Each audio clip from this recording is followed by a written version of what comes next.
उबर ने पाकिस्तान भर में अपनी सर्विसेज आज से बंद कर दी। अमेरिका की मारूफ कैब और राइड शेयरिंग सर्विस उबर ने पाकिस्तान में अपनी सरगर्मियां बंद कर दी। मंगल को उबर पाकिस्तान ने अपने सार्फिन को इत्तला देते हुए कहा, हमने पाकिस्तान में उबर ऐप को बंद करने का फैसला किया। उबर के तर्जुमान ने अपने बयान में कहा कि उबर ऐप बंद होने के बाद हमारा जिले ब्रांड क्रीम काम करता रहेगा। क्रीम ऐप के साथ पाकिस्तान भर में राइड हेलिंग सर्विसेज और ड्राइवर्स के लिए कमाई के मौके फराहम किए जाएंगे।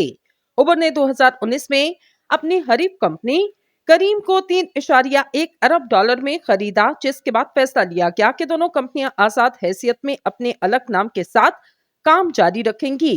वाज़ेह रहे 2022 में उबर पाकिस्तान ने मुल्क के 5 बड़े शहर कराची, इस्लामाबाद, पेशावर, मुल्तान और फैसलाबाद में अपनी सर्विसेज खत्म करने का ऐलान किया और आज तक कंपनी सिर्फ लाहौर में फाल रही। हालिया ऐलान के बाद उबर ऐप लाहौर में भी फाल नहीं रहेगी। मंगल को उबर की जानिब से सार्फिन को भेजे गए ईमेल पैगाम में कहा गया, हमने मुश्किल फैसला किया कि आज 30 अप्रैल से उबर सार्फिन को सर्विसेज फराहम नहीं की जाएंगी। ईमेल में लिखा गया, हमारे जिले ब्रांड करीम के जरिए राइड हीलिंग की खिदमत पेश की जाती रहेंगी और सार्फिन के पास साइन अप करने और क्रीम पर सफर करने का इख्तियार होगा। उबर के भेजे गए ईमेल पैगाम में मजीद लिखा गया, इस फैसले की रोशनी में क्रीम राइड चेक इन और साइन अप करने के लिए आपसे राब्ता किया जाएगा।